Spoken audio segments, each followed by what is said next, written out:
Hey everybody, you're watching We the Fandom, where we discuss comic books, pop culture, and the fandom experience. If you enjoyed this video, please hit that like button and subscribe to the channel to see more content. How's it going everybody? Jacob here at We the Fandom. Today I'm reviewing episode 4 of the Obi-Wan Kenobi Disney Plus series. And while I didn't get everything that I was hoping for out of this episode, there was some interesting parts. So first off, I wanted to talk about one of the first scenes, which is Obi-Wan Kenobi in the Bacta-tank being healed after having been burned, having been dragged through that fire by Darth Vader in the previous episode. And while he's being healed, he's kind of convulsing because he's having this, either he's having like a connection through the Force with Vader, as Vader is also in the Bacta-tank, and it's interspersed with shots of Vader where it's like it shows Obi-Wan's burned arm and then it shows Vader's missing arm and so on. And this connection that the writers are trying to create, while brief, was an interesting choice in my opinion. It seems like they're really trying to force this idea on the audience that the connection between Obi-Wan and Vader is still raw, and like there's this new added sensitivity. That connection's now been exacerbated by this injury. And honestly, I don't need to be constantly shown how they have this, there is this connection between Obi-Wan and Vader, and I think the same can be said for most of the audience. I understand what they're going for. It just seems like they're trying to make up for the fact that so far the third sister has had more screen time, and the third sister has seemed to be more like the main antagonist than Vader has, even though the story is obviously about the connection between Obi-Wan and Vader. But just like the burning scene itself, this scene in the Bacta-tank doesn't really result in anything that lasts very long. There's definitely aspects of this episode that remind me of A New Hope, because basically you have Leia, who's been imprisoned by the Empire. She's being interrogated by the third sister. Obi-Wan and the Imperial double agent are sneaking into the base to free her. There's definitely a couple callbacks to that. Interestingly, Obi-Wan stumbles upon a restricted area in the Inquisitor's base, and he finds all these cells holding people in what looks to be some type of amber-like material. It definitely doesn't look like carbonite. And when he talks about it to the Imperial agent, he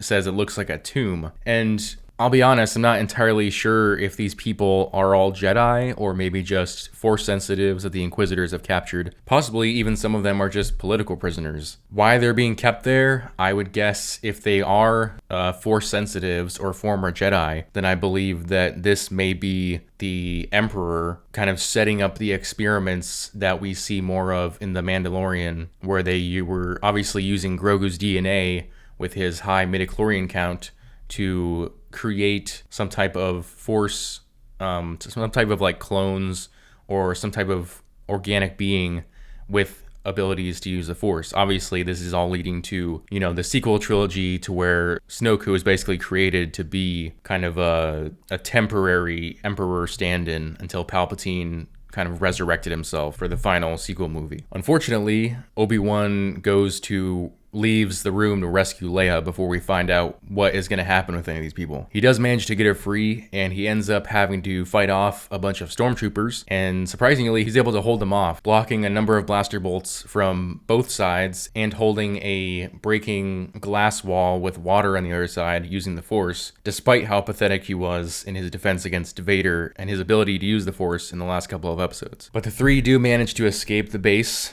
and Vader is absolutely pissed. He walks into the meeting room of the Inquisitors and he force chokes the third sister. And for a second there, I actually hoped that he was going to kill her and then Vader would become the primary antagonist. Because, again, like I mentioned before, despite the connection between Obi-Wan and Vader and despite the premise of the show, the third sister seems to be the main antagonist so far, up to this point. But no, unfortunately, the third sister tells Vader that she planted a tracker on Obi-Wan, later shown to be on Leia's little droid. So Vader lets her go, which means at least one more episode of the Empire trying to track Obi-Wan until what will likely be the penultimate duel between Obi-Wan and Vader in the finale. And speaking of the Inquisitors, I believe the writer of the series recently came out and made a comment about the Grand Inquisitor's death, basically saying that they plan on sticking to the canon, but coming from Disney, I don't know what that means really.